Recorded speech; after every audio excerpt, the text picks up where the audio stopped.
Hello, everybody. Welcome to the You'll Have That podcast. This is season 2, episode 2. I am the fortunate host today, Jaboon. I'm here with Wasip and Twiz. For another lovely Hello. episode. Here to keep your ears occupied while you're at work, while you're gaming, all the fun stuff.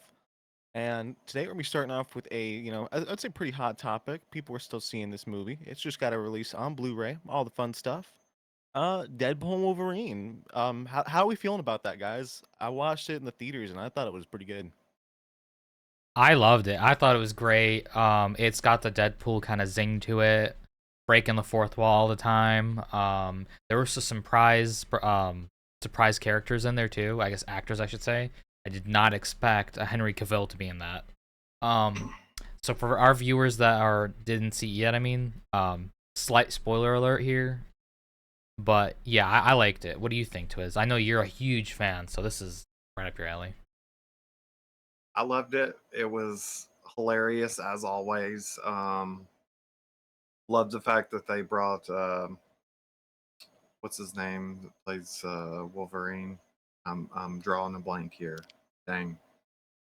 Hugh Jackman. Oh, Hugh Jackman. Yeah, yeah. Love The love the original, fact right? that they brought him back. I was under the impression that he would not be doing Wolverine anymore after I believe it was Logan or whatever, but yeah, it very good, very very funny.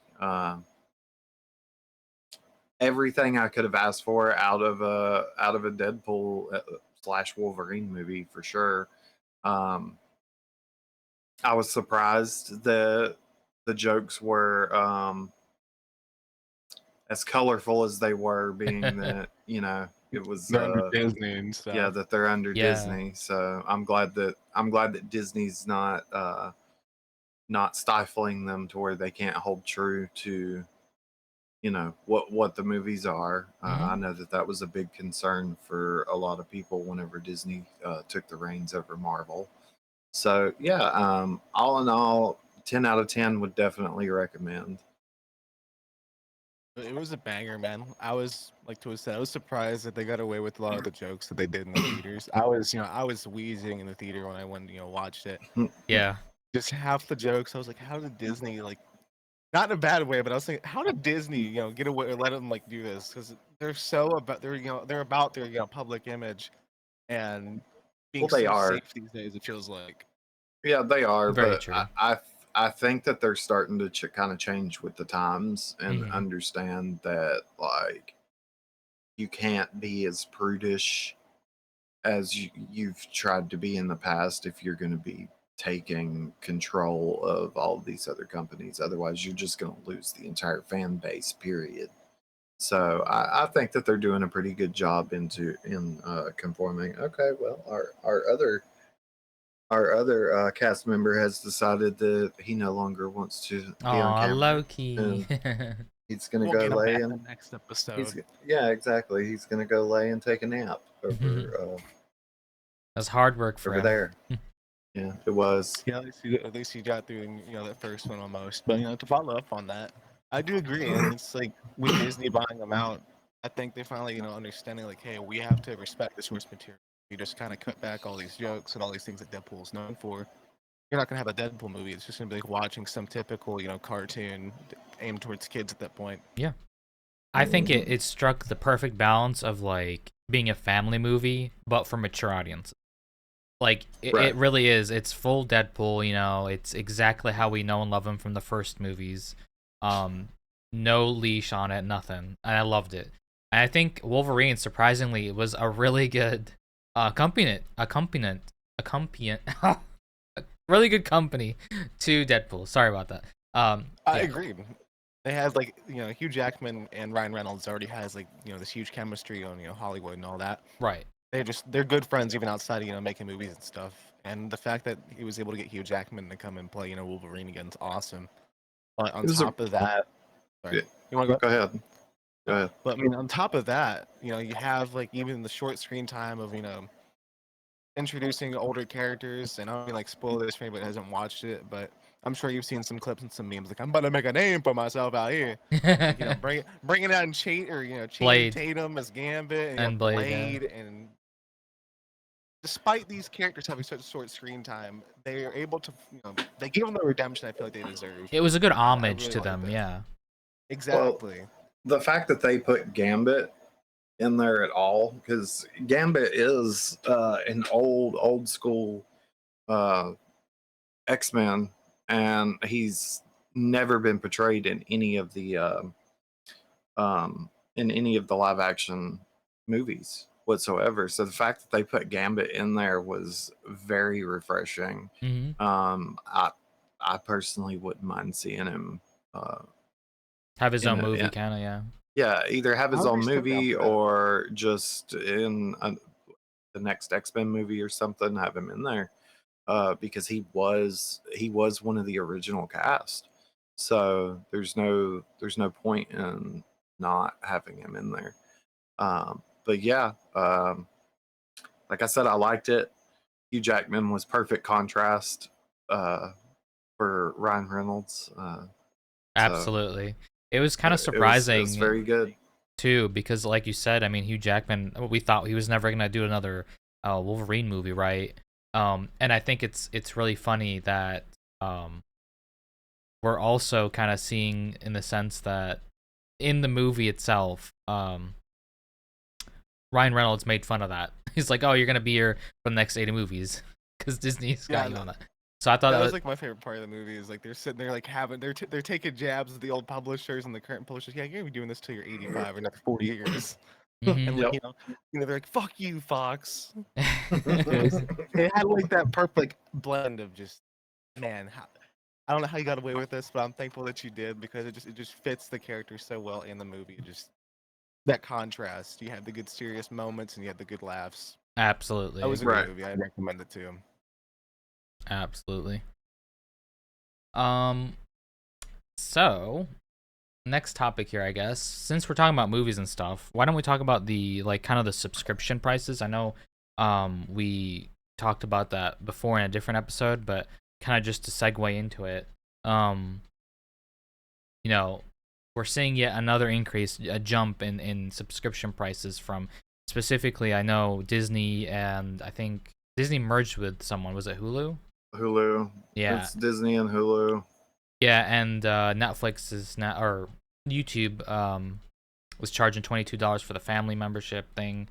So what do we, I know we talked about this before, but I just kind of want an overview of like where is this going to go? I've been saying where it's going to go.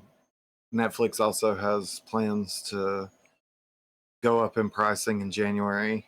So there's that again. You can expect anywhere between, $3 to $5 extra for Netflix. Personally, I don't think that at that point Netflix is even worth it.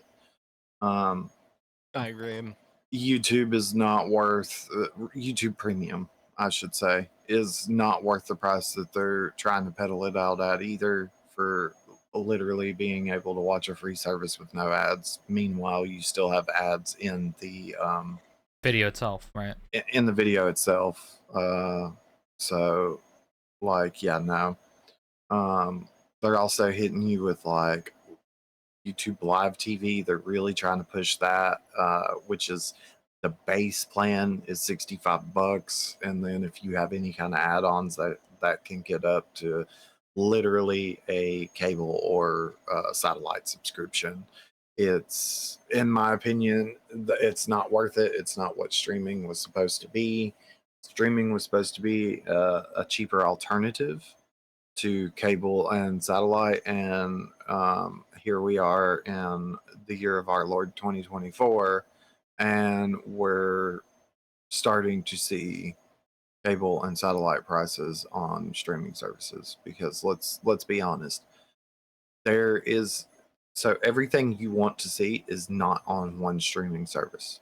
All right, so you've got to have Hulu and Disney, Netflix, you have to Paramount Plus, Peacock, AMC Plus, Apple TV. Apple TV. You've got to have Prime. You've got to have, all of this stuff for users that enjoy Spotify. Spotify Premium And then if you want to watch podcasts on Spotify, guess what? Your premium subscription does not negate ads for a podcast. So you're paying and you're still having to listen to. Earlier today, whenever I was running errands, I was trying to listen to a podcast. I had 4.5, 5 minutes of ads before the podcast could even start. Wow, that's a lot. Jeez. And I'm like, okay. Now I pay for a dual, like a dual account, a duo account, whatever it's called. So I'm paying almost $20 a month. And you're And still I getting ads. click to listen to a podcast, and I've got almost 5 minutes worth of ads. And these aren't like what the people that put the podcast up. They're not an embedded ad. They're a Spotify ad, right? It's a Spotify ad, and also geared like to your paying to not have that. geolocation as well, because I got the majority of those ads pertained to the state that we live in. So What were I you was saying, like, Jaboon? okay. Sorry, he tried to say something real quick. I'm going to cut you off, but yeah, it's like you pay, especially now, like you're saying you're paying for the duo account for Spotify. As somebody who also pays for Spotify Premium to listen to stuff while I work, because I work third shift. I pay the whole thing. The reason why you're paying is to not hear ads. So when you're paying $10 or so a month, and now you're still hearing stuff, it's like on YouTube. You're paying this certain amount a month. That way you don't have that. You won't have that. And you're still hearing that that stuff. It's just not cool. Like, why am I paying you this much? I'm gonna tongue twister. I'm sorry, man, but you're paying that much money per month just to get the feature. You're not getting the feature that you were promised for that price tag, and it's still going up. Exactly. And then YouTube wants to have this war against ad blockers. Meanwhile, ad blockers are doing what people are paying for better. I would like to also point out the FBI themselves do recommend you have an ad blocker to browse the internet for safety online.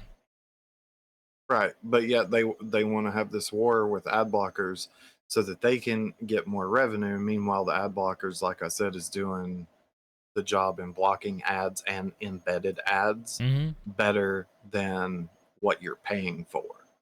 Yeah, so that's true. Until you give the customer exactly what they're paying for, make it to where it auto skips the embedded ads and it skips the ads at the beginning and at the end. Like if you tell me no ads, I expect that if you take my money, I don't want to hear anything about betterhelp.com. I don't want to hear nothing about no Chewy. I don't want to hear nothing about no well, let's stop putting food names. delivery services. Yeah, right. I don't want to hear it. That's it. What you mean? Yeah. Yep. I'm over it. I'm 100% with you. The topic on too much, but as somebody who came from back when Netflix was on a DVD you could put in the Wii, and it was, I remember when that was below $10. Anybody else remember that? I remember that. Yeah. The boxes, the red boxes. $4.99 a month. Yeah, $4.99 a month. You could have up to 3 accounts. Work using it at the same time, and on top of that, it's like they don't want you sharing your account anymore, and it's like, well, I'm paying this much a month, and it's supposed to be a family streaming service, but now they want to make you pay more for a family streaming service. Yep. And on top of that, they're still raising prices, and then you have things like Amazon where they want to make you pay another $1 or $2 to get rid of ads. What's the point in me paying you for this monthly service that's supposed to be a premium alternative? They think they're either cable television or satellite, like George was saying. Right. Get the nail on the head. They want to charge you that price, for just their streaming service. But by the time that you get there and you have like let's say you want to watch, say, Max, HBO, you want to watch FX or something, I don't know. FX, you want to watch, say, Disney, because everything's like moving to Disney or Hulu. By the time you have a couple of them paid for, you're looking at like 60 to almost $100 just for a select couple of channels, and at that point you might as well go for the cable television. So if you have Netflix, Disney Plus, Hulu, HBO Max, Paramount Plus, and Peacock, for example, you have those 5 services. You're paying $95 a month Wow. for those streaming services. And there's no way to get Hulu without Disney, and no way to get Disney without Hulu because they bought each other anyways. Right. I think that it's a horrible business model. Any business model that is literally beating your customer base into submission by pulling a little bit more out of their pockets every year is unsustainable and almost like a pyramid or Ponzi scheme. Like, eventually your customer base is going to be like, okay, this is not worth the money. Bye. So, and on that note, I agree. I would like to just say I think that these companies are charging prices for innovative features, and none of them have provided it. Had they charged these prices and truly innovated their platform and provided the end user with something that's like profound that no other service offers, I could see hiking up the price a little bit, right, to cover costs for whatever R&D went into that. But they're literally providing you a worse service than they used to and charging you more, and that's just straight up insulting to the end user because you're treating your end user as a dumb, like, stupid, you know. So It was innovative 13 years ago, mhm. and it was way cheaper. And on top of that, not to drone on to the topic too long, but with things like Netflix, you can't even get 4K streaming like quality when you pay for it. Yeah, And that's not even just an issue with Netflix. There's a lot of places that won't do that, or if like you don't have like the most stable internet connection, it's not going to render or pre-buffer everything. They're going to sit there and you're going to have that terrible quality, and it's just, well, what am I paying you that extra $5 for? exactly. Just stop making us pay so much for something that you're not improving on. Make the price tag worth it. If you're not going to do that, I'm not going to pay for your service. Well Do said. better. Yeah, well said. Absolutely. So to kind of shift gears a little bit here in terms of subscription stuff, Hogwarts Legacy. I know Twiz, you're huge into this one, so why don't you talk about it? I was actually very, very pleased to find out that, Hogwarts Legacy is coming out with a new DLC. It's going to provide an additional 10 to 15 hours of content. I'm extremely happy about this. I loved the base game of Hogwarts Legacy. The only issue that I had with it is it didn't last longer. Yeah, so, sad. so yeah, it's great to see that they're doing something and adding a DLC. Previously they were saying that they weren't going to, which was pretty sad to not build off of something that it was really successful. know Yeah, it was like uber successful. Mhm. I just wish that they would scrap this plan of having Quidditch on a different game They already and have do a it, DLC so for that. it can't be scrapped because it's an alpha. Well, you know what? Don't scrap it. Who cares? For the people that didn't buy Hogwarts Legacy, they can buy that. But for the people that did buy Hogwarts Legacy, add Quidditch to the Hogwarts Legacy game. I mean, I'm pretty sure people would pay, 10 to $15 for that DLC. Well, you can You just buy can the still, other game outright in that case. yeah, that's fine. But who I think I'm wants to with you. have I think it should have been yet included. another game? Yeah, it should have been included for sure. I agree. I would prefer to pay 10 to 15 extra dollars for a DLC that is Quidditch for Hogwarts Legacy. That mhm. way I can play on the character that I created and experience that as well. Well, as a huge Harry Potter fan myself as well, I'm also super excited, and I think them doing this DLC is really smart because they're going to kind of hit the ground running in terms of they have built a community around this game that's pretty diehard. They have a lot of positive press behind it because it was a really good Harry Potter game. It was not cheap or rushed or anything. I think we can kind of all agree here that it's pretty well received in the beginning, right? It still is. I mean, I don't You hear could tell any. that there was a love for the source material. That's why it was such a good game. Absolutely. I mean, Mhm. they truly did like Harry Potter, and they put in like a ton of detail, right? So having a DLC, I think it's a smart idea in the sense that I feel like if they were to release a full new game and go like the Call of Duty route, for example, it's a little bit of a harder pill to swallow, especially since Hogwarts Legacy was their first kind of big push into the modern gaming realm, I guess.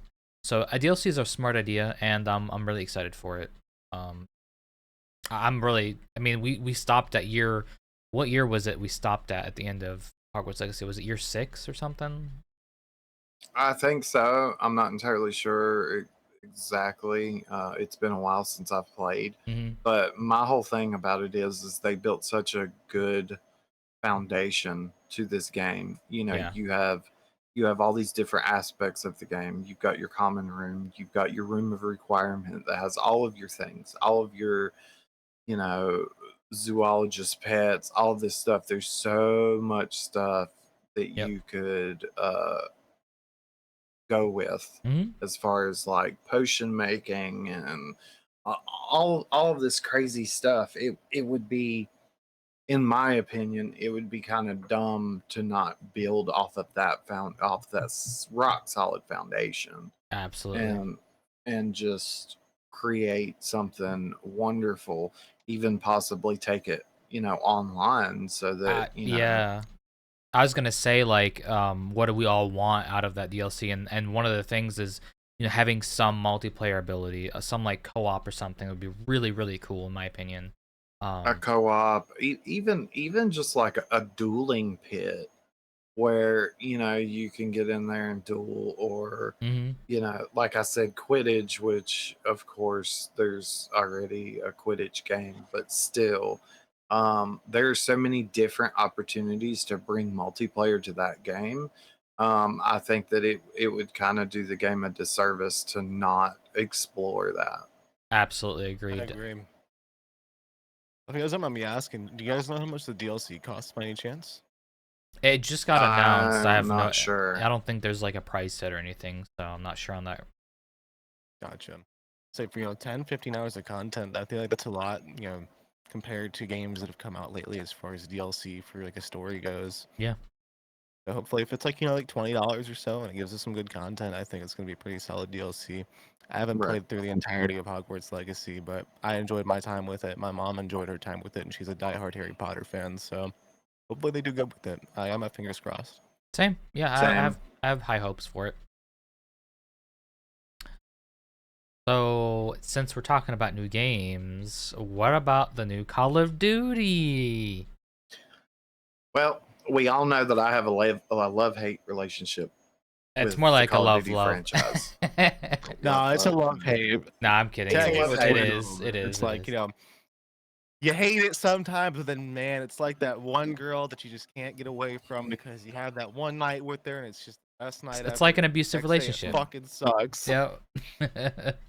But no, so first impressions of it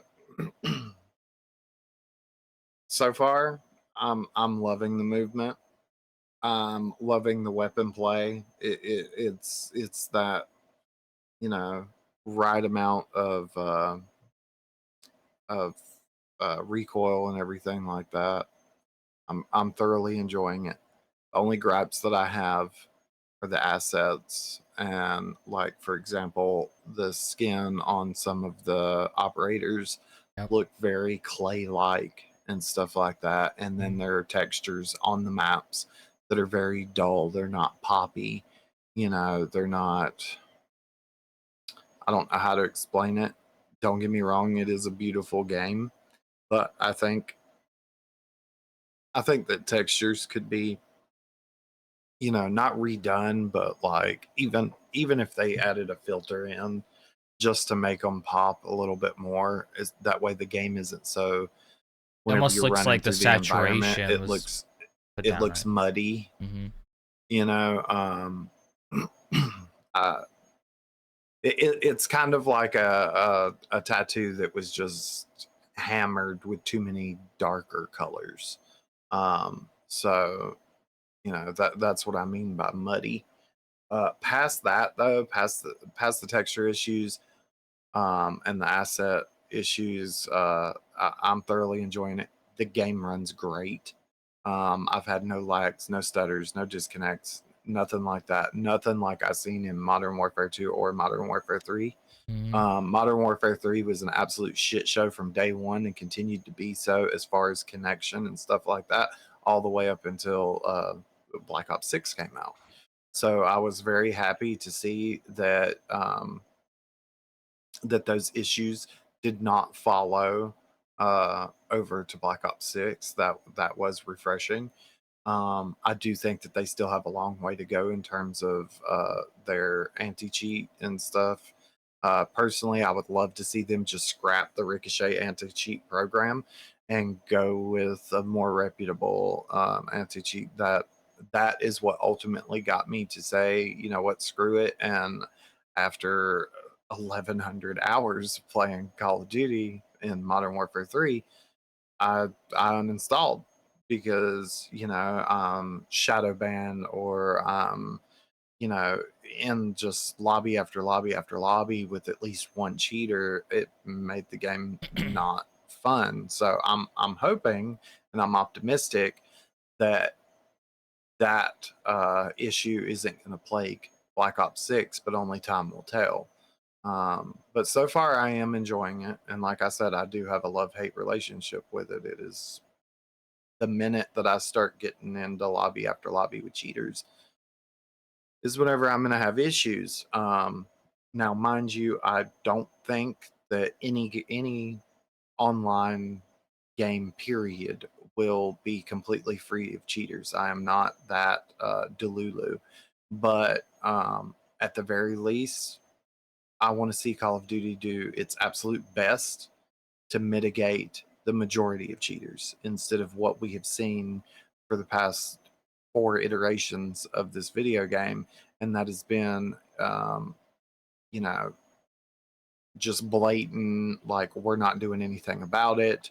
It gave way to conspiracy theories and people like thinking that, you know, maybe Call of Duty themselves are running these cheat websites and selling them and making more money on the back end. And, you know, that is a valid conspiracy theory.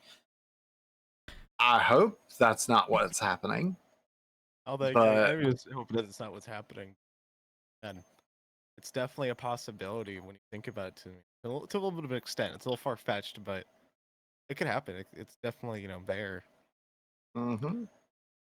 You know, somebody who's played BO6 myself, you know, so far I've played, you know, a couple hours of it. I've only played the multiplayer. I know a lot of people are playing it for the zombies and all that, but from the main, you know, few hours that I played of the multiplayer, and I was playing with Twiz, I can attest to the same things. I think for a launch Call of Duty, I think since 2019, this is probably the best launch that I've had as far as COD goes. I haven't had any, like, you know, lag issues as far as frame rates, but I have had a couple, you know, here and there. I've had some, you know, connection stutters, but that may not be the game. It may be my, you know, connection to their servers. I've tested my internet. I haven't seen anything wrong, but I know I had this issue in MW3, so it could definitely be a connection thing with, you know, just their servers. The gunplay feels good. It feels like I'm back with playing, you know, it's like I'm playing an old Black Ops game. I'm playing Black Ops 1 again. Yeah. With, you know, like a new coat of paint. It feels like it's, you know, more polished. It takes me back to the days where I was grinding wager matches, getting mad at the, you know, Samsung TV, like, what are you fucking doing as a kid? The community feels like it's there. People are talking in game again. I mean, not that it's required. I was but happy to see. it adds some soul Yeah. to the game, which is soul. I was happy to see that. You know, every match that we went in, there was somebody talking, and to be honest, like a lot of people are always talking about how toxic the Call of Duty community is, and yes, it can be at times, but so far, pretty much every lobby that we were in, everybody was chill and, you know, joking around and being pretty jovial about stuff. So, you know, but yeah, right now, positive things. Only a couple of things that kind of, I wouldn't say bugged me, but kind of made me raise an eyebrow. You know, again, in the year of our Lord 2024, we should not have operators that have a face that looks like clay. Or how the nails, because I noticed this when I was playing. I know you were talking about it. Their skin looks like clay, and I noticed this too because I'm a little OCD with some stuff to an extent. I don't mean like say OCD OCD, but I noticed like the nail, like the fingernails and the models, it just looked like they were baked in, and it didn't look like that for MW3 and Yeah. all that. I was like, ooh, it looked like they didn't even finish that part. Oh. But that could just be a day one issue with the engine not rendering it properly. But Could be. Yep. So I'll give them their grace on that. You Well, know. from an outside opinion of someone that doesn't own it or have played it, I've watched people play it. I kind of agree with both of you pretty much on everything, minus like just one thing. But I think as far as launches, I gotta agree with Jaboon. I think this is one of their best launches in recent recollection, really. The amount of problems people have had have not been huge, as far as I can tell. Now, in regards to it being very lively, it's launch day, so of course it's going to be lively. That's going to be their peak player base. And from now on, it's going to go lower and lower. So we'll see how it is, a month from now, 2 months from now, how lively it still is, right? But your conspiracy theory, I actually kind of want to delve just a bit more into that because it's pretty interesting. So with Black Ops 6, there were cheats on the beta after an hour after it opened. So I really do kind of almost want to speculate, like, not, let's just speculate for now. If these cheats are being developed kind of back behind closed doors at Activision or Treyarch, whatever it is that even legal? Like, is this a legal service they're providing? I don't think that cheats are illegal, but it definitely voids their terms of service use. They are illegal. very They're morally illegal ambiguous. because, I mean, yeah, they void the terms of service. Sorry, go ahead, Jibin. it's just I feel like it's more common now that we're seeing like these cheats because back then and for a while, I mean, granted, COD is still played mostly on console, but now that I think that PC has been a way more accessible platform for gamers these days, a lot of them are switching to it. Mm-hmm. I feel like a lot of them, they're staying on PC and they're constantly trying to find ways to not have to play the game a legitimate way and just sit there. And since they don't have Cronus Zen anymore, they're like, yeah, I'm gonna go spend $30 on cheats and go sell this for 40 and get my money back. That's actually a really good point. So do you guys think, like, when consoles started, so back in already the Xbox 360 was way more popular than PC gaming, right? Would you agree with that? Well, yeah, but there were still cheaters on 360. No, I'm with you, absolutely. But do you think, like, when we shifted more towards having a nice big PC player base, do you think that's when cheating really started becoming a problem? Or do you think that it's more of a side effect of where just the current, the current generation, newer generations, more cheating prone, a lot more people think that cheating's okay, that sort of mentality? Personally, and don't get me wrong, because I'm not shit talking this game whatsoever. I love this game, and I've loved every single one of its games that have dropped since it came out, and that Titles, is yeah. Grand Theft Auto. Mm-hmm. Okay, so I think, in my opinion, because Grand Theft Auto back in the day before it went online, most people played that game solely for the cheats. Before it went Right. online? Before it went online, whenever you could spawn in this car, that car, a Oh. tank, On and that flying do this, tank. Yeah. do this, do that, Mhm. all of this stuff, right? And Right. just these cheat codes to load in random assets, whatever. Yeah. I think that because you got to think the majority of people that were playing this game Mm-hmm. were younger kids and stuff like that. So as their brains are developing, they see a game as, oh, okay, I can do it in this game. The cheat codes for this game. Why can't I do it in this one? Why is it okay to do it here and not there? Right. So as time progressed, it's all like, okay, well, and a lot of people's uh, introduction to video games was Grand Theft Auto, Mm-hmm. right? Yeah. So it's like, okay, so if their first game is a game that is like pretty much solely based on cheating, you know, then every other game after that, including ones online, whether it's competitive or not, Mm-hmm. They've been oh, conditioned, yeah, conditioned to cheat. So it's like, okay, I'm getting crapped on by this player over here, and I'm mad about it. But instead of putting in the time to get better at this game, I'm just going to go and look up a cheat Mm-hmm. that helps me aim. That way I can see through a wall. Yeah. That way I can do this or that. It's even happening in Tekken 8. You know, there are scripts that auto block slows, auto ducks highs, auto grab cancels, all of this stuff. And it's like, why? You know, and as I progress through the ranks on Tekken 8, I'm starting to see it more and more and more.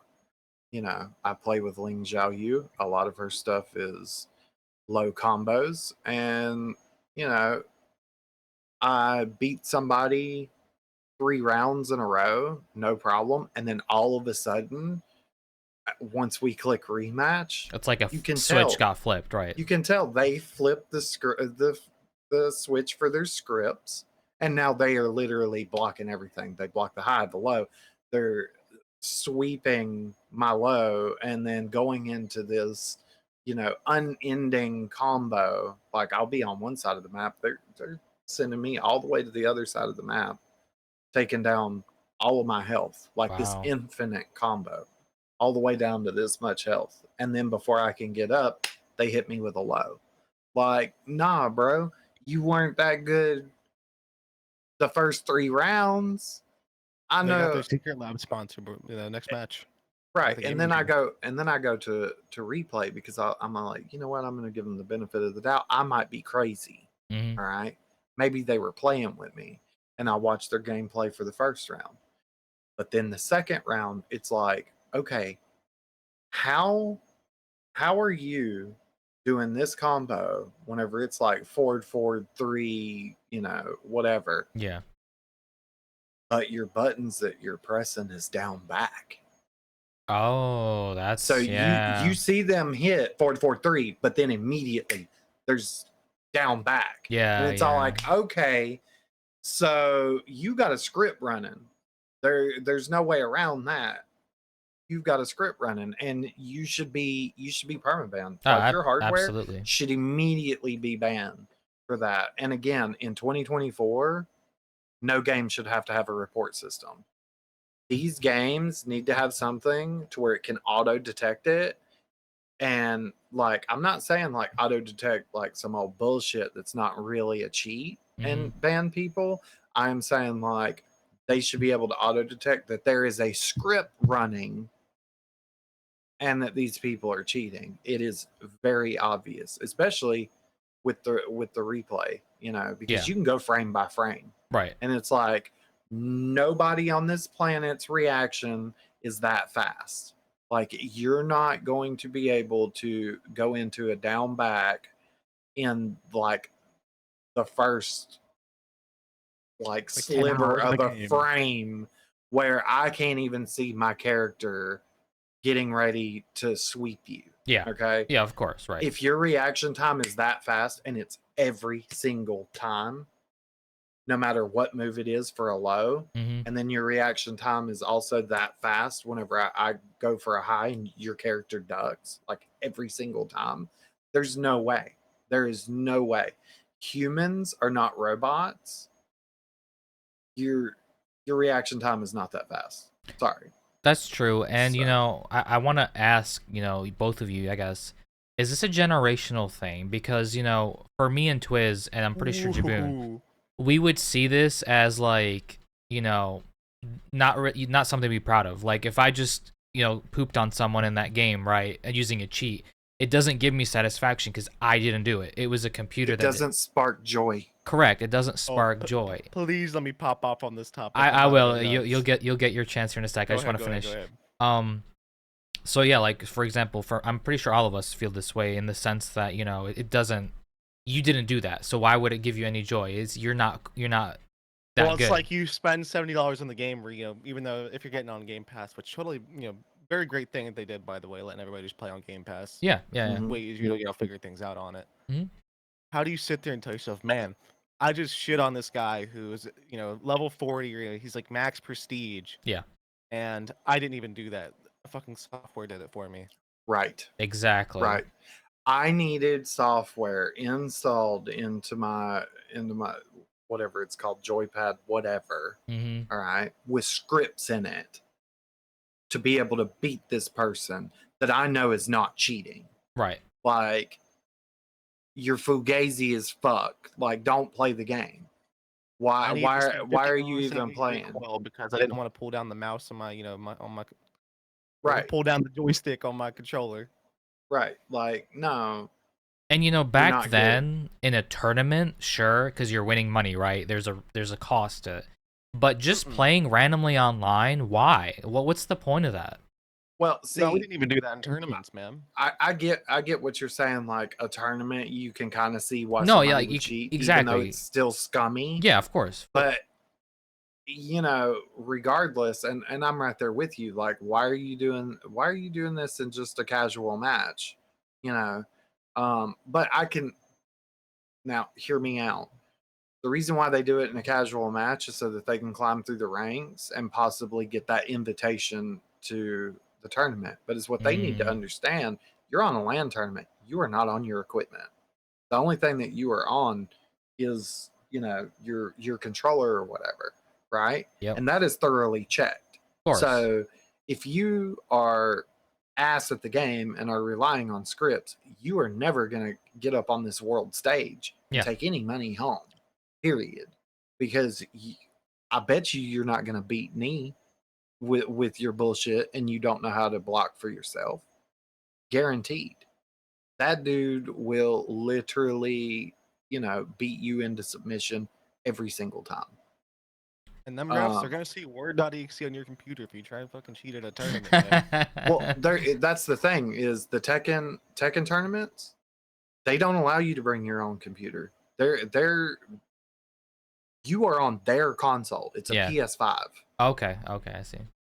All right, so you're on their console on this platform stage in front of everybody. It is one console, one TV. The competitors are using the exact same TV. They're looking at the exact same TV. Yeah. Everything. They're connected to the exact same console. So your little fucking, you know, auto block and all that's not gonna be there, right? All that shit is not gonna be there. You're not gonna be able to do that. So I don't see the point in cheating, period. Now, granted, the Call of Duty tournaments and stuff, you know, people are bringing their own PCs and this, that, and the other. Well, which I like that you brought that up because, you know, we're seeing Call of Duty esports kind of die down a lot because I mean, I think it's because of the rampant cheating, but what do you think? It's the vapid cheating, period. And one way to get rid of that, don't let people bring their own setups. Here's what you let them bring: a keyboard, a mouse, and a headset. Do not let them walk in with a laptop or a PC or even a external hard drive. Don't let them do it. If they are caught with a thumb drive, anything, whether it has cheats on it or not, automatic DQ. You do that, very fair, yeah. You do that, and you will see the cheating take a nosedive as far as being in esports. It will nosedive, and it'll also weed out the cheaters and streamers that cheat that say that they don't. It'll weed them bitch asses out as well. Like, period.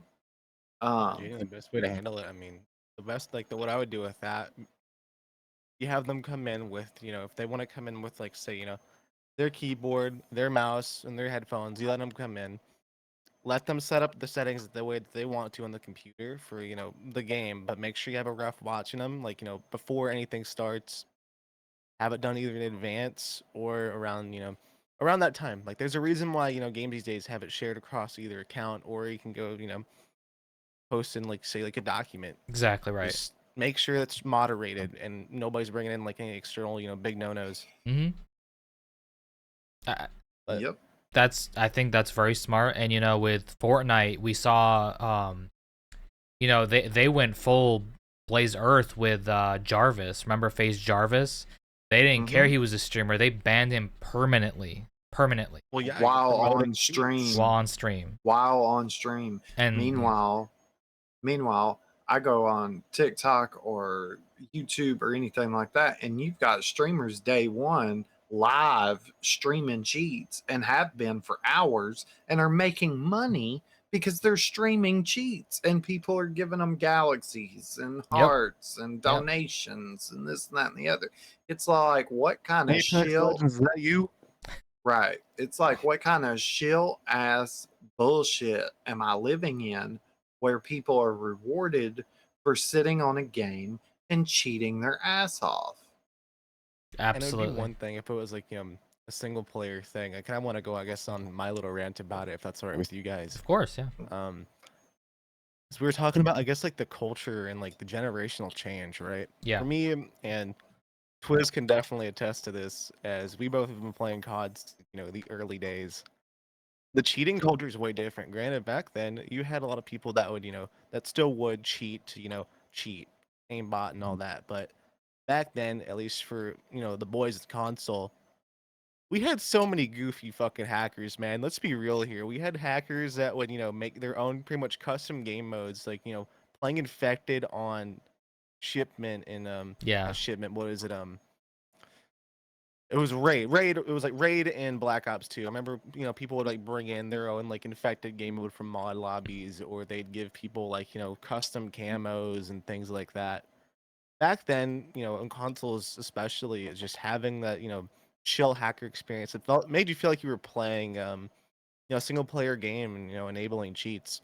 I think Twiz made a good point with the whole, you're so used to GTA 5, or not GTA 5, but just GTA single player games having just those chill Cheat means codes, of yeah.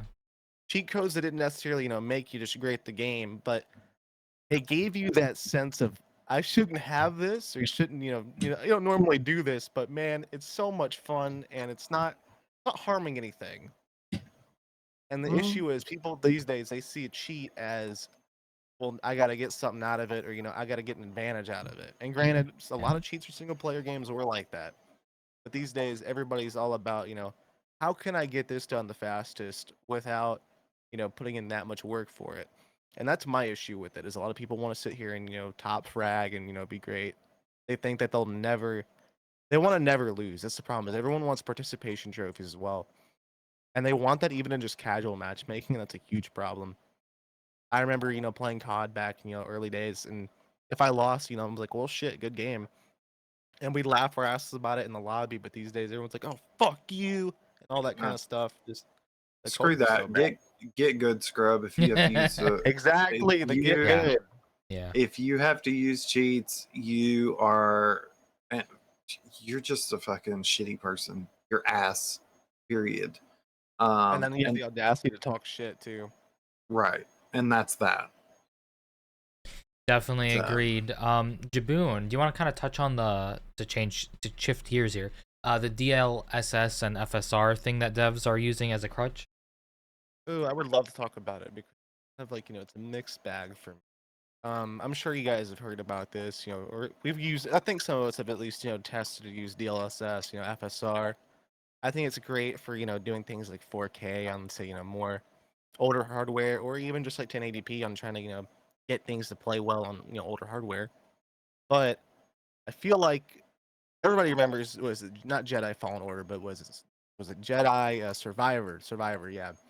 Does anybody remember how everybody was, complaining about how you had to have DLSS to kind of run that game at launch? Yeah, it was very yeah. started remember without that. it, yeah. And it's still like that, I think, to this day, to an extent. Like, you still need DLSS and FSR to run it at an acceptable frame rate. Mm-hmm. And then there was a game that I really liked called Remnant 2. It's very unoptimized, and it was very unoptimized at launch, and you had to pretty much run DLSS to be able to play the game at an acceptable frame rate consistently, with even with FPS drops. Oh, And I wow. think a lot of developers are, instead of optimizing their games the best they can for launch, or wanting to put out patches, they're saying, hey, run DLSS, run these upscaling, so that way you sacrifice your visual fidelity, because they don't want to work on the game to make sure it's that polished by the time that it gets in your hands. I don't know. What do you guys think about that? You guys think maybe I'm just kind of far-fetched with that, or it's too high of a standard, or what? So for some games, I can see why DLSS is a thing and needs to be a thing. For other games, man, like y'all got to do better. Period. You have to do better. You cannot rely on that as a crutch to fix your unoptimized shit that you don't want to put any more time or effort into. I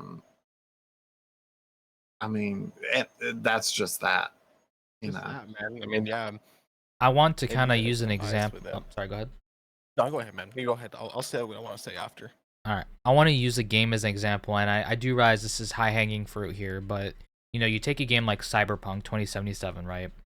That game has a right to require DLSS on older hardware to kind of push the frames because it's so jam-packed with detail. It's a generational game, right? It shifted how games looked beforehand and after. That's how important that game was, right? So it's like, okay, I get it. You know, you can only optimize so much before that's all you can do. But you know, you brought up Remnant 2, and it's like, first of all, that I wouldn't call that a AAA studio, right? It's more of a double A kind of sort of studio, maybe borderline indie. I don't know. But you know, yeah, requiring DLSS to be playable is staggering because I mean, it looks decent. It's not the best looking game in the world, right?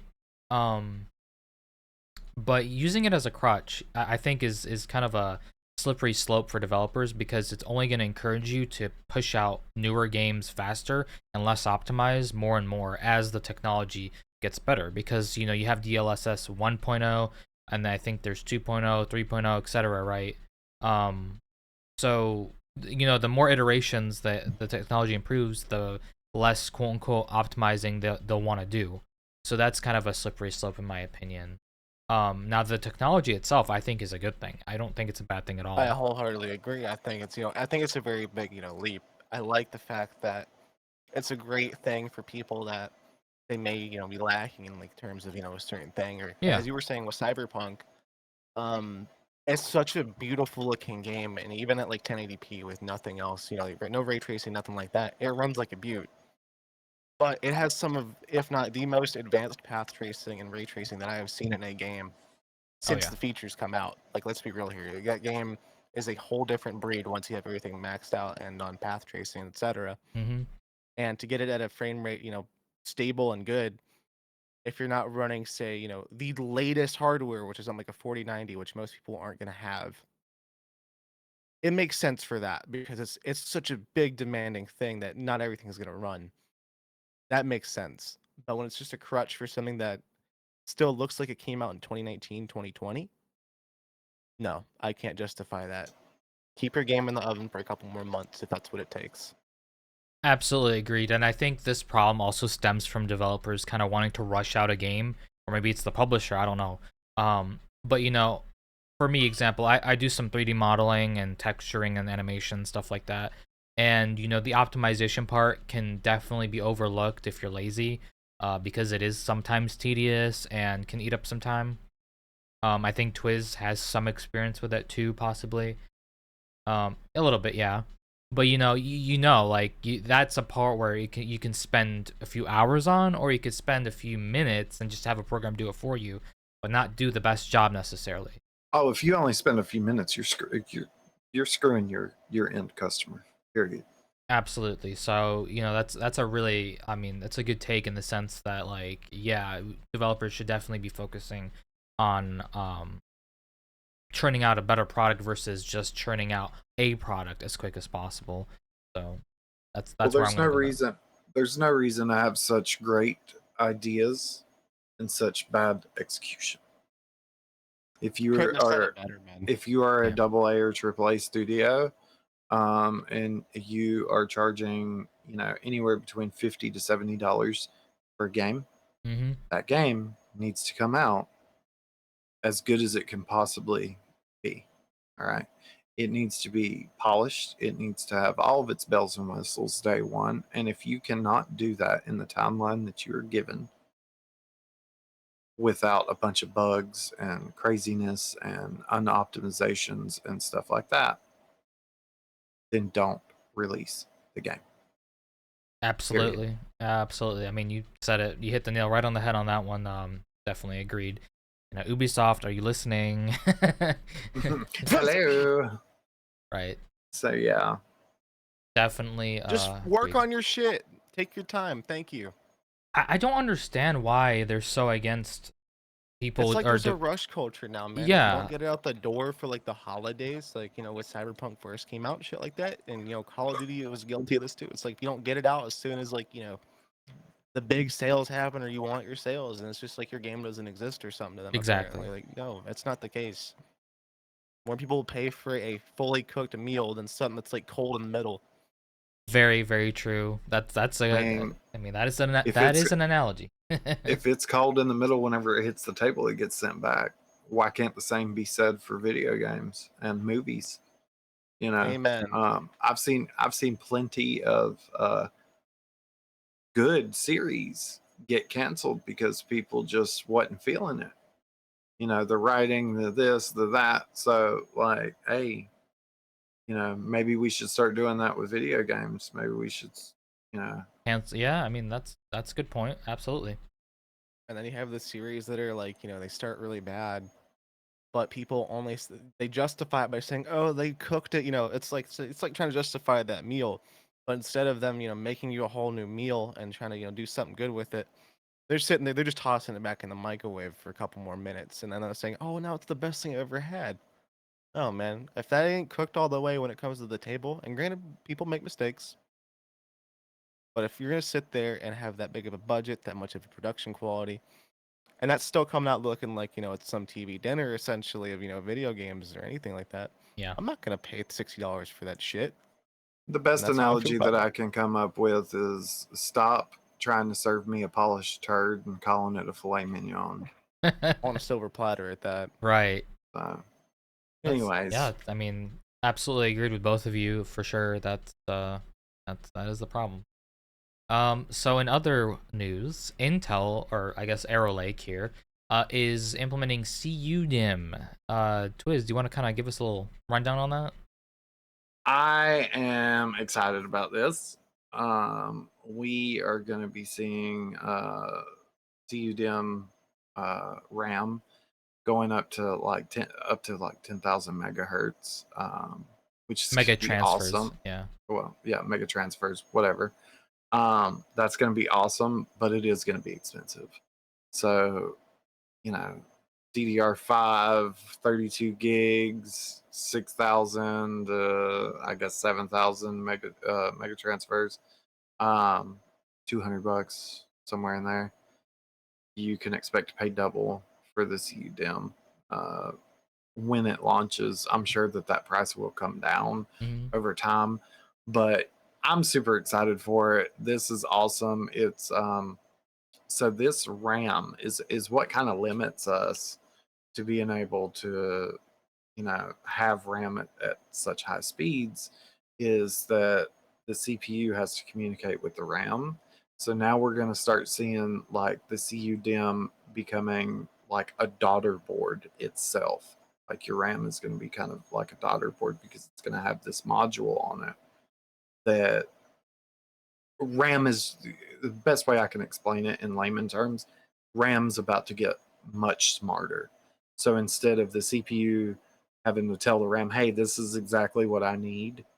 Give me this," and the RAM just kind of being like a storage for your CPU, the RAM will now be able to know what the CPU needs and be able to send it to the CPU. So instead of the CPU going and talking to the RAM and then the RAM sending it to the CPU, the RAM will send it on over. So that's got me very, very excited. Granted, I will not be an early adopter of this just because it is A, going to be expensive, and B, I just did upgrades. So, not too Oh, long that ago. man. So So I won't be on that train, but I will adopt it eventually for sure. And I'm really excited to see where this goes. same. I mean, so it is an architectural change, so that's why I said Arrowlake. So that's why we can't just plop it in our systems, for example, because we have DDR5. It's just we don't have CUDIMM DDR5. Yeah, I think you pretty much covered all out of it. It's definitely gonna be expensive. I mean, early adopter fee, right? When DDR5 came out, you remember how expensive that was, right? What's interesting and maybe exciting about the same price that I just quoted, yeah, $300 to $400 for about 32 gigs. Right. And maybe it'll be even more expensive this time around because of that onboard bus that you're talking about. So we'll see, because it's gonna put a little bit more pressure on RAM manufacturers because they have to get all that right and have the quality parts for that to work. So it's not only memory chips now. But yeah, essentially it's just like a signal reamplifier, basically. So it's pretty cool. It definitely will lower latency, which is gonna be very interesting for gaming applications, I think. Because when overclocking, a huge issue that we have is like with timings, getting tight timings right currently. Whereas I think this CUDIMM is gonna possibly benefit from having that lower latency and even boost overclocking more. So it'll be really interesting to see. And on the flip side, it'll make DDR5 cheaper because of having that new technology. So it's a win all around, in my opinion. Oh yeah, absolutely. What do you think, Jaboon? That latency is a big win. I mean, as someone who's on AMD, I know you guys are both on Intel. I know you're gonna. That's completely fair. Latency is definitely a big thing. I know with Intel, it's you want to have a good blend of the two, and with AMD, latency on RAM is a really big deal because your better timings, smaller you can get that number, the way better your performance is going to be. I think it's good, even if it's purely an Intel thing right now, because then it's something that it'll be good for RAM all around once it's more developed. And that the fact that it's the same price as DDR5 at launch, and I know that was 300, 400, like you guys said at launch. I think it's very good considering it's a big jump in as far as RAM goes technology wise. Oh, it's a huge leap, because you got to think back, DDR4, it started out at what, like 2000? 2333. Yep. So and then we saw it double in speed, and then we've seen it double in speed from DDR4 to DDR5 to 8,000. I believe 8,000. 6,000. Well, DDR5 started out 4,800 mega transfers. Right, and then you can get it. Some packs are 6,000, some are 8,000, I believe. I think the highest one right now is around 8,000. The highest, like top of the top. So it's Moore's law. Lucky to be running that. Sorry. You gotta be a little lucky to run 8,000. Of course. Running. Right, yeah. But it's like Moore's law. We're gonna exponentially have better technology over time. So what took us, I don't know, like I'm just giving out a number, 4 years, for example, for DDR4 to mature to 5,000 mega transfers, whatever it was, is now taking us half of that time to get to 10,000. So it's just a really exciting all around. I mean, soon RAM is going to be pretty insane compared to DDR3 and 4. But yeah, I cannot wait. Absolutely, very interesting. I mean, we're huge tech guys, so this is really, really interesting to us. In other news, you could kind of just touch on, let's say, internet around the world. So we have a Croatian friend, and said Croatian friend has fiber. And I am mad about it. Yeah, same. So I am mad about it, and I know that I've been saying this a lot, but again, it is the year of our Lord 2024, and America, what the fuck are you doing? Yeah. Why are we still struggling to get fiber in 2024? I am dead ass. Why am I over here struggling in a major city with no? Where is my fiber? That's what I need. I need to understand. I'm paying all this good money. I'm still on a coax cable. Yeah. I'm maxing out at 1.2 gig with 50 up. Like, excuse me? Meanwhile, Croatia has better internet than I do for cheaper. Why? Tell me why. Make it make sense. Make it make sense. The math don't math. What you And finally, mean? they got better support. What do you mean? Now, I want to No. also say, like, okay, so you guys remember back in I want to say 2020-ish, when the whole Google Fiber push was a thing? You guys remember Google Fiber was, like, huge, right? Yeah. And What then all of happened a to sudden it that? just went. It Yeah, disappeared. it Yeah. straight up disappeared, right? So I think that's, unfortunately, that's kind of where it went, in the sense, like, there's a big slowdown in terms of pushing for fiber, and I don't know why. And then I asked my internet company, hello, yes, when y'all getting fiber? You know what they do? They direct me to their website. Oh, it has all the information there. It ain't got no information. All it says is that y'all strive to have faster and more reliable speeds. That is a non-answer. It's your job to tell me. I'm calling you for this information. Don't redirect me to no damn website. I need answers. Okay. Absolutely. Period. That's what I need. If I ask you a direct question, I expect a direct answer, not this craziness, and I'm personally tired of that. Same. I mean, do you think it's an infrastructure problem? Like, what do we think the main issue is here? Is this a cost issue? Like, what would you think? I think it's just greed. Talking just like terms of like them not doing I'll be fiber and right all back. that, or no problem. Me, I mean, personally, I don't study on the whole internet stuff too much, but for me, I think it's just a matter of one. They're very complacent as long as because there's no, like, realistically, their only competition is people in the area, like, say, Yeah. like, you have Spectrum, you have Broadband, or what I don't remember, is it Vive Vive internet, broadband, Xfinity, Vive stuff like that. Broadband, Yeah. Xfinity, and all that.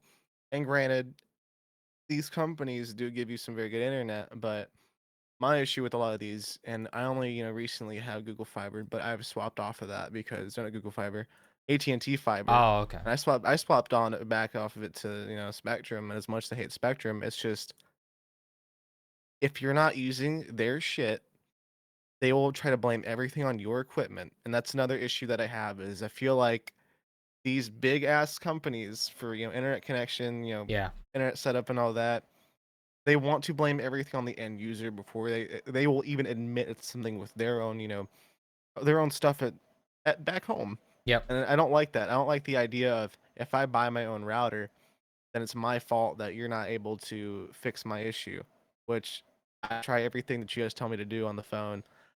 Me too. I buy my own router. Was out here raising his hand for anybody listening on the Spotify's. The amount of times that I've called these people, especially when I had AT&T Fiber. Oh my god. The only reason why I use AT&T Fiber is was hit the nail on the head. These people, they were so big about fiber 4 years ago, and they were only just now got it in 2022, at least where I live, and even then it was still bad. So what was your experience with it? Because we never got fiber, so I'm just curious. Like, what Well, sucked in terms of your experience? The here's speeds. my thing, right? The speeds at first were fine. I used to be able to get a really good speed. I was downloading games like it was nothing, Mm-hmm. but it didn't make up for the instability. And the issue is, these people like to give you hardware. Again, this is going back to hardware. They have this great thing with fiber, but it has terrible execution and terrible support depending on who you get it from. Well, not to cut you off, the issue with fiber, and even AT&T, because I had AT&T fiber uh, whenever I was down south, it's not legit fiber internet. So it is fiber at the road, but then from the road to your house, That ain't fiber, bro. it's not fiber. They go back into a phone line connection. AT&T does specifically. They go back to a Okay. phone line connection. So as soon as coax or a telephone line gets introduced, it's no longer fiber. All right. So your speeds are going to be butt. Okay. Now I do have family that lives in northern Minnesota. Mm-hmm. Their fiber, chef's kiss. Chip's kiss. It's beautiful. It's beautiful. They get 2 gigs down. They get like 500 up. It's great. That's that's great. Why is it rural areas are getting fiber and we're not? Like, make that make sense. And I do not want to hear, oh, well, it's infrastructure and there's more people and they'd have to do this, they'd have to do that. Bruh, y'all redo this road out here every other year. Don't tell me that y'all can't drop a extra cable under it. Well, you also have to think about it like this, right? So, in terms of if a company wants to put in fiber in rural or rural areas, right? You're gonna have a downtime for your customers as small as possible. It's gonna be 110, 100 customers max, and they're gonna have their downtime be whatever it is. I don't know, a week, for example. In a more city/urban area, you're gonna have a downtime of 8,000, 12,000 customers, 15,000. Let me finish. Yeah. You're gonna have that downtime for a little bit longer because they have to get more permits, they have to shut down whatever they need to shut down, all that stuff. So the impact, the cost to do it is a lot higher than a rural area. For me, that's what I think's causing it, is a cost issue. I don't think they want to put in the cost. Yeah, exactly, a money issue. It's gonna be money. Yeah. So that's what I think it is. Now, by all means, go ahead. But the other part, the downtime part that you were saying is bullshit. Let me tell you why. So here's why. Our internet, our lines are ran overhead, right? And for fiber, they'd have to run them in the ground. Okay. So there ain't gonna be no downtime whenever they're putting these lines underground, other than disconnecting the old and connecting up the new. So you're looking at a few hours max one day once they get the lines put in. But I do agree with you that it is a money issue, and these companies do not want to invest in the longevity of their companies. That is the problem here in the United States, is corporate greed. We talk about it a lot on this channel constantly. So that's what it is a bunch of corporate greed. It is nothing about downtime. If they were worried about downtime, then Vive Broadband, that's the internet company from where I'm from in Western North Carolina, would have had their asses out there and restoring internet to their customers, whom still don't have internet to this day. And we're going on almost a month since Hurricane Helene hit. All right. So I don't want to hear shit about no downtime. If a hurricane can come through, now AT&T, I have friends that on their road, everybody with Vive does not have internet, still doesn't. AT&T had their internet services restored within 3 days of Hurricane Helene hitting. All right. So a company like Vive gives no shits about their customers and are still making them pay. Calling out the name. Oh, I'll call their name out all day. I will say their name. Phil Spencer, I hope you're watching this, Mr. CEO. Fix it. Anyways, so if they cared about their customers, those people would have internet. And they are also making the customers continue to pay for internet that they don't have until it gets restored, so they can figure out how much they're going to credit them. Yeah, it's gonna be like a $5 gift card at most. I mean, probably. You can have fiber above ground. It doesn't have to be buried. And, a very common practice of internet is running fiber on the poles and then coax to the house. Because there's a lot. No longer fiber. Exactly, you're right. And that's kind of the issue. But the reason they do that is because on the poles, you're going to have like some crazy speed, like 100 down and 100 up, right? But that speed is going to get diminished every time they go to a house. So that's why it's fiber on the pole, or like from not your house, and then it comes to you in coax. Fingers crossed. I think with our specific ISP, you can have fiber installed as a business, but you have to eat the budget of that. So that's insanely overpriced. I called and asked them about it. No. Oh, you can't? No. Okay. All right. Well, never mind then. But you know, it's sad because you have all these rural country, not rural, but like other countries and stuff, and it's just, you know, here we are still in 2024, almost 2025, and still not able to get fiber where I'm at. I feel that, man, and not to go, extend the topic too long, but for me, it's just a matter of like, yeah, Croatia and all that. No, not just my boys in Croatia, and it's all that, Mhm. but when we're not able to get it here, my issue with it is I feel like as a consumer, that's our investment to the company if we're wanting to get fiber and willing to pay them for fiber. Yeah. Because once you run that, I think once you run that first line or two, it's not that big of an issue. But the issue that I have is when you're advertising, like Twitch said, AT&T fiber is not really AT&T fiber. You're advertising it as something that it isn't by the time it gets to your house. Sure, that line out there may be the fiber, but paying that much for what's supposed to be that product and getting screwed over and not getting the speeds that you should be getting with that is not cool. So, and it should be considered this here too, but in every other country, that's called false advertising. AT&T, what you're doing whenever you say fiber and it's not fiber, that is false advertising. You are tricking your customers. Period. Definitely. End of story. There's no two ways about that. And other internet companies, whenever I call in, I'm so sick to death of hearing that it's probably my equipment whenever I buy better equipment than you provide.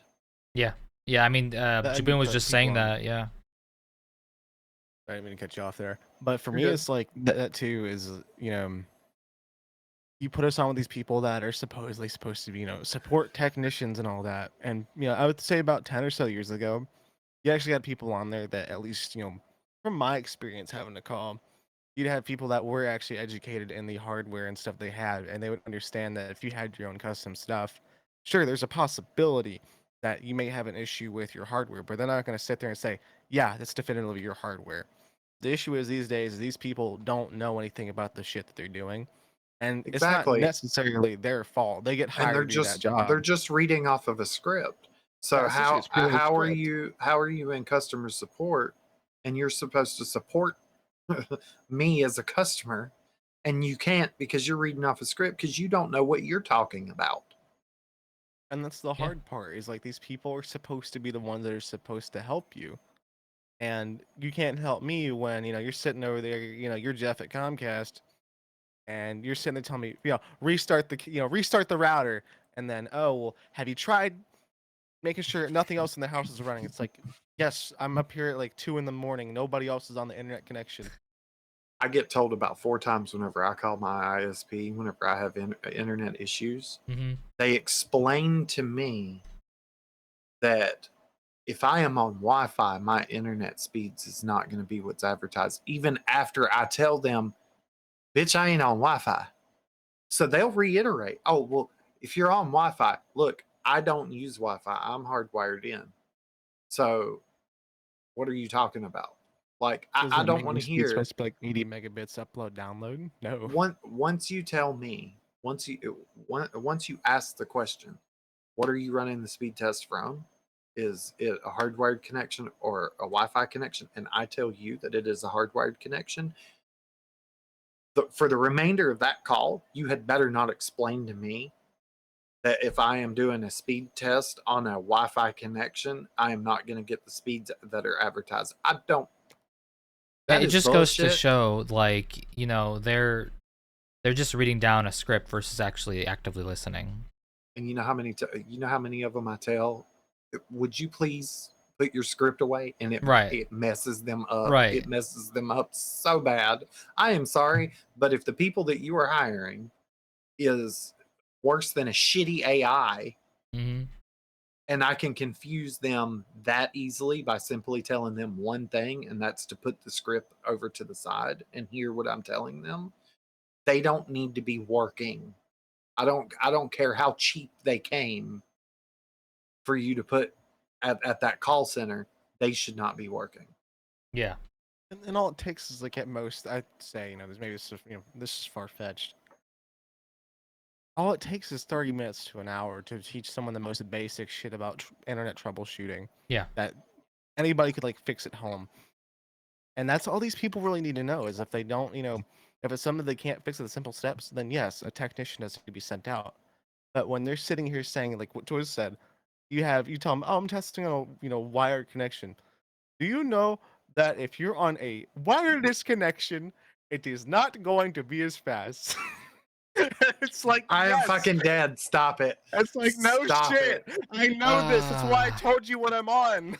But Like, come no, on. another thing that these internet companies are doing these days is they are trying to dance around sending a technician out. Seriously, it Yeah. is like Yeah. they will break their fucking backs. I pay extra. I literally pay extra on my internet bill every single month to have free technician service Right. to come out. And these fuckers, I'm serious, they will snap their backs to Yeah. not. You're right. Yeah, absolutely.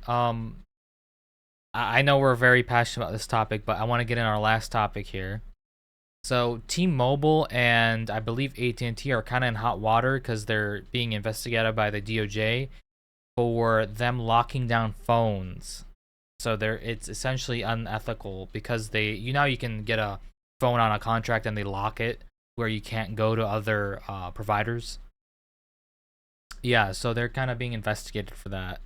Even though, so, and I understand why they're being investigated for that. I kind of understand why they did it, but at the same time, okay, if somebody gets this phone on their credit and they don't pay that phone, you're going to report it to their credit, and there you go. It's a write-off. You've gotten your money already.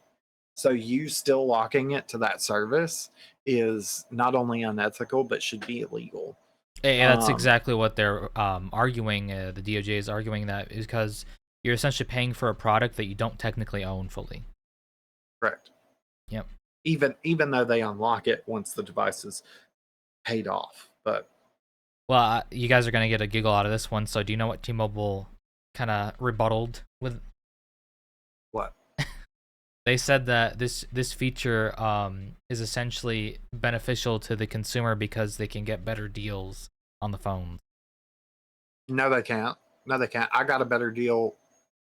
This phone right here, I got a better deal going directly to Samsung. Directly to Samsung.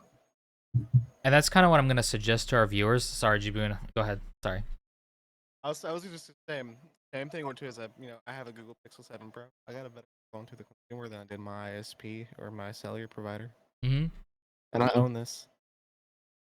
And yeah, I was gonna say, like, I recommend to all our viewers and listeners, buy it directly from the company because you're gonna get it unlocked by default, and usually the support's actually better than going through whatever like AT&T, T-Mobile, Verizon, etc. My trade-in was $200 more than what my cellular provider was offering for my trade-in directly to Samsung. And Samsung, this is only because I know specifically with Samsung, their APR was like 0%, right? They didn't have any percentage. Yeah, no percentage, no APR whatsoever. And like Jiboon with Google, I'm pretty sure it's the same, right? Just about, yeah. And something I also want to kind of stress too is I know a lot of people are like, "Oh, I don't have this money up front," and that's why I'd go through my ISP or my cellular provider. Well, guys, I'm paying monthly. I was gonna say you have monthly, you have it to where you can be on like a 24-month payment plan, 12-month, whatever. These companies want to work with you on that, and so would be your bank. It's way better for you to go through the appropriate channels and get something that you can say, yeah, I own this, and if I want to swap something out, like go with say, I'm not feeling AT&T anymore. I want to go with Verizon, or etc. Mm-hmm. Give yourself that opportunity instead of them being able to tell you, hey, you can't use your shit now because we said so. And another thing I would like to iterate. So whenever you're a new consumer to a cell phone company and they say that they're going to do a credit check, right? Mm-hmm. They're not checking your actual credit. You could have a credit score of 830, but because you have not been a customer of theirs and you haven't built credit inside of their company, they are going to want a down payment from you. They're going to want a Oh. deposit from you. Mm. And that's how that works. So I've had many people that have went to like AT&T, Verizon, T-Mobile, all that. Yeah. And they're all like, shoot, I got good credit, so I'm going to be able to get these phones, yada, yada, yada, only to be met with, you know, you have to pay a $300 deposit per phone because you don't have established credit with us, which is another kind of scummy thing in my opinion. But, you know, at the end of the day, you'll have that. You will. I mean, that's That just the you best way to put will. it. You're at the end of the day, man. With these companies doing what they're doing, you're gonna have that. Unfortunately, you're correct, and you know, obviously, it is a greed thing, right? But I think it's not correct either. I'm with the DOJ here. That should not. There's nowhere else in the world where you get a contract with a phone and you don't own it's locked. That's not a thing. Canada, that's not a thing. Mexico, it's not a thing. You know, all of Europe, that's not a thing. So I really think we need more consumer advocacy in that regard. Because no, we're not benefiting T-Mobile. This is not good for the consumer at all. You know, you want to have your promotions, sure, but does not require you to lock down a device to your network. And then Verizon's even worse in this regard because the bands on Verizon phones are different from all the other. Yeah, they're different from all the other phone providers. So if you get a Verizon phone, and even if you unlock it, sometimes it still will not work with AT&T, T-Mobile, and Sprint and all that. Maybe Sprint, I don't know. But yeah, so I'm 100% for, you know, having these devices unlocked, like buying it from the vendor themselves. But you know, you'll have that.